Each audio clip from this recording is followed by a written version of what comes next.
Well, I'd like to welcome our guests here in the studios, actually presidential candidate for the November elections in the United States, Mr. Merlin Miller. Thank you so much for being with us.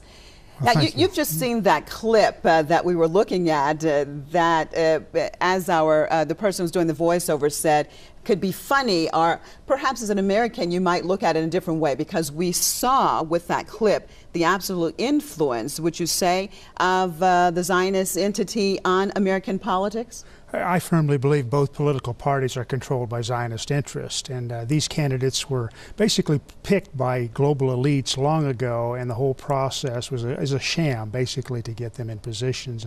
And the funding is there, the media support is there, and the American public is not the wiser for it. Okay, so you are a presidential candidate. What exactly does that mean? Because we know that we have the Democratic Party, the Republican Party, and basically that is it in the United States as far as making. So when you say that you're running for the presidential election, do you think you have a chance of winning, or tell me exactly what you want to do by running? What are you trying to? No, absolutely no chance whatsoever. Nobody knows who we are yet. We're trying to build a movement as an alternative to the two-party system. The two-party system is such a corrupt system right now. It's totally dependent on huge sums of money. The party platforms are controlled by global elites. Neither party represents the interests of the American people anymore. We feel there's a need for a grassroots movement to develop, to actually have political representation for America's middle class, Americans' working people who have no representation anymore. I was actually recruited by this party, and very reluctant, because politics are not my ambition. But I decided ultimately to go ahead and join their effort. We've modified the platform a little bit, but it's pretty much in line with Ron Paul's platform, with a few stronger positions, one against illegal immigration, because we're concerned with all the job loss from multinational corporations moving factories offshore away from America, and with an invasion of illegal immigrants that's just causing tremendous economic hardship to a lot of families in America. So we are opposed to that. We're definitely opposed to these wars. We want to bring our troops home right away. A lot of economic concerns, a lot of things need to be done to get America back on track with its finances. But where's your platform? Because you may have a certain program or agenda, but basically, if it's not getting out, if your message isn't getting out, I want to look at the mainstream media, the corporate media right now in the United States. Do you think you have a chance at all of getting your message across via the corporate media? Not the corporate media at all. No, it's purely the internet and word of mouth. There are several patriot groups that are growing, and I think these patriot groups are very concerned as we are, and hopefully they will support our effort, if not our particular party right now, perhaps the growth of a coalition effort. Maybe there are several parties could come together, a new party could emerge that could be seriously funded. And if we get some decent funding, then I think you'll see some effort to penetrate the mainstream media. We're on the ballot in a few states with the prospects of getting some media coverage with the little funds that we have in those states. So it's one step at a time. It's a long way off before we're a viable force, but it's a beginning. What about the criticism that some of the patriot groups, and even of yourself, as we search on the internet, your name, for example, there's criticism, they're saying that you're racist, segregationist. Tell me, where did that come from exactly? Well, in my opinion, it originated from my criticism of Zionism, of Jewish control of our media, of our foreign policy, which is Israel first rather than America first. I had those criticisms and then was attacked on past associations I had with conservative groups. Now, these conservative platforms were not racist. Now, there may be some white nationalists involved in these movements, as you find in any movement, but our position is strictly based on what's best for the American people, and it's not racist. My Wikipedia bio, I've tried to change 2 or 3 times now. Within a day or two, it reverts back. They've gone so far as to say that I have a white-only film company. I'm the only employee in the company. On all Makes it white only, huh? Yes. All my films, I've hired the best for every part, every role. The last motion picture, the co-star was black, the editor was Puerto Rican, and that's never been an issue with me. I believe we treat everybody as individuals. I am opposed to affirmative action. I think that's very destructive for the black community as well as the white community, and it's unconstitutional, it's unfair. But because of those positions, and primarily because of my opposition to Zionist power, is why they're trying to brand me as something that I'm not. And I hope to clear the air on that, but it's a difficult process to overcome. You just mentioned, as far as being opposed to Zionist power, let's look at the ramifications when someone stands up against Zionism in the United States, especially if it's someone perhaps well known. Do they have a chance of really getting their word out? Or can they be basically a product of character assassination? I mean, what are the results of taking a strong stance against Zionism in the United States? There's actually zero tolerance for anybody to be anti-Zionist. Whether they're a personality like a Mel Gibson, whether there's a CNN host like Rick Sanchez, whoever they might be, should they come out in any way opposed to the actions of, say, Israel or the Zionist lobbies, they're gone. And there's no toleration there, and that is certainly not the country that America used to be. And we need to find ways to develop alternative medias, and I'm so proud to see Press TV doing what you're doing, because it's a voice for truth, and the world needs truths right now, so we can stop all of these wars of aggression and all of these evil things that are destroying our world economically and damaging our people. Yes, we hope so. Well, let's look at in general. For example, you're saying with the situation right now with the whole Zionist entity that happens in the United States. We just saw a clip earlier that at the Democratic Convention, and they were saying themselves it takes two-thirds of the votes, a positive vote, to actually put it on the platform. Jerusalem should be the capital of Israel. And obviously, it was from the sounds that we heard, the vocal, that it was not two-thirds. But at the end, it said, okay, it has passed. Is that basically how it is done in the United States? There is a Zionist agenda, and no matter what or whom opposes it, it's going forward as planned.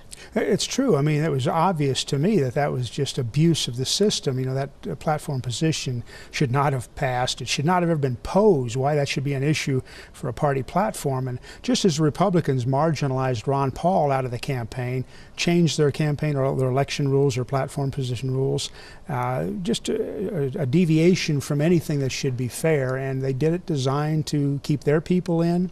If somebody should ever go against Zionist interest in the next election, they're gone, and all the money goes to their opposition. So it's just sad for me to see that our representatives are just they're bought. They're lapdogs for the Zionist lobbies, and that's why we have career politicians. They stay there forever because they're owned. We need to get back to the traditions of the American Constitution and have our representatives be there for just a short period of time, go back to their constituencies so they truly represent their areas and not these special interest groups. Do you think inside of the United States today that it is easier for politicians or others to criticize American policy than to criticize Israel? Oh, yes. There's no toleration for criticism of Israel.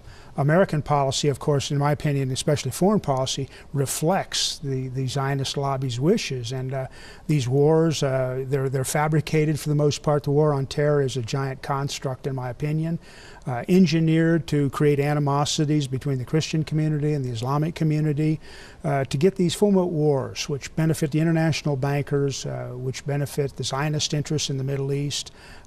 It's sad to say, but I do believe that a lot of events in history have been caused, false flag events we call them, which are blamed on somebody else just to create these divisions. An insidious evil game, and we need to find ways to stand up and stop it. And you're actually in the process of trying to, you want to make a movie and dealing with false flags incidents. Do you think you will be able to make that movie inside the United States? No way. I've written the screenplay a couple of years ago. There's no interest whatsoever out of the Hollywood establishment, and projects have been attempted in years past. But now, I met a survivor from the U.S. Liberty about 10 years ago, and it began a quest for me of seeking out truths. And the result was this screenplay now that is so critically important to get produced, because it connects not only what happened to the USS Liberty in 1967, but how that altered our foreign policy, and in essence, America was taken over in that intervening time. And 9/11, there's a lot of questions about 9/11 being a false flag attack that was not committed by Osama bin Laden. False flag by whom? Who do you think in was my behind opinion, it was the Mossad orchestrated event with considerable inside help. And this is betrayal of the American people. It's treasonous, and I hope that we can get to the root of it and get a real investigation of the events of 9/11 so that we can stop these wars and certainly not foment a new false flag against Iran. And that's what this story is about a journalist who gets involved in researching, and he connects what happened then to what's going on today, and ultimately has to go underground to prevent the war on terror from becoming World War III. And it's a love story with plenty of action. We tailored it to be commercial so people would want to see it, so we can reach mainstream audiences if we're successful, and bring our truths, bring the story elements to life in such a way that people can learn these things without watching, say, documentaries or internet programs, but hopefully in mainstream. Right. And you talked about, just now you just mentioned about Iran and false flag operations. We hear a lot now in the mainstream media just about every day about Israel and attacking Iran and attacking Iran. You are a former American military person. Let's look at this. Do you think that the U.S. military actually supports an attack on Iran, or do you think it's being initiated in Tel Aviv? Oh, I think it's definitely originating in Tel Aviv. They're pressuring in every way they can to get our forces committed to another war for Israel to be fought by Americans at American expense. Criminal, evil. We are fortunately starting to see some senior military officers question this. People in our intelligence community are seriously questioning this. I hope there's an awakening of patriots, a mass awakening that can stand up and say, I'm going to do my duty to the United States Constitution. I swore an oath to protect it against all enemies, foreign and domestic. And I think that process is underway. I certainly hope so, but the American public does not know the facts. They've been fed a steady diet of lies, and it's put us on the precipice. America's in serious trouble right now. And what will it take to get this information out? You said that the American population really do not know the reality of what is happening. What does it take to inform the American population? Well, at this stage, since we have no mainstream media presence, it just takes the persistence of alternative media. And press TV is having an impact. You've got a lot of internet sources. You've also got this film festival, which I'm proud to be a part of here in Tehran. And it's a bridge between cultures, but it's also a forum to have filmmakers be able to develop and produce their own products, which can hopefully make a difference. Okay, we're just about at the end of the program, but this is your first trip to Iran, correct? Yes, it is. Okay, very briefly, I'd like to know expectations before arriving here and so far that you've been here. What have you found? Well, I did not believe the U.S. mainstream media's portrayal of Iranians, which would be as terrorists and people that are despicable. But I didn't have the highest expectations, and I've been pleasantly surprised. The Iranian people have been warm and hospitable to me. A beautiful people, a beautiful country, and I want to do what I can to preserve peace and get truce back to the American people. And it's a difficult process, but it's got to be done. Okay. Well, best of luck in that endeavor. Thank you so much for being with us, Mr. Merlin Miller, U.S. presidential candidate. Thank you. Well, I'd like to welcome our guests here in the studios, actually presidential candidate for the November elections in the United States, Mr. Merlin Miller. Thank you so much for being with us. Well, now, you've just seen that clip that we were looking at that as the person who's doing the voiceover said could be funny, or perhaps as an American you might look at it in a different way, because we saw with that clip the absolute influence, would you say, of the Zionist entity on American politics?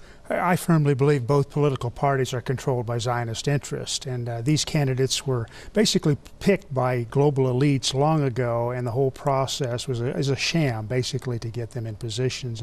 And the funding is there, the media support is there, and the American... To do by running? What are you trying to... No, absolutely no chance whatsoever. Nobody knows who we are yet. We're trying to build a movement as an alternative to the two-party system. The two-party system is such a corrupt system right now, totally dependent on huge sums of money. The party platforms are controlled by global elites. Neither party represents the interests of the American people anymore. We feel there's a need for a public is not the wiser for it. Okay, so you are a presidential candidate.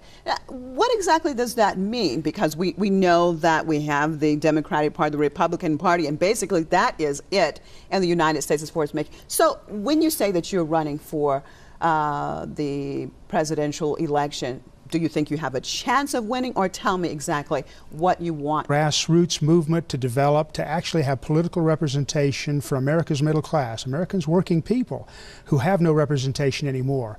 I was actually recruited by this party and very reluctant because politics are not my ambition.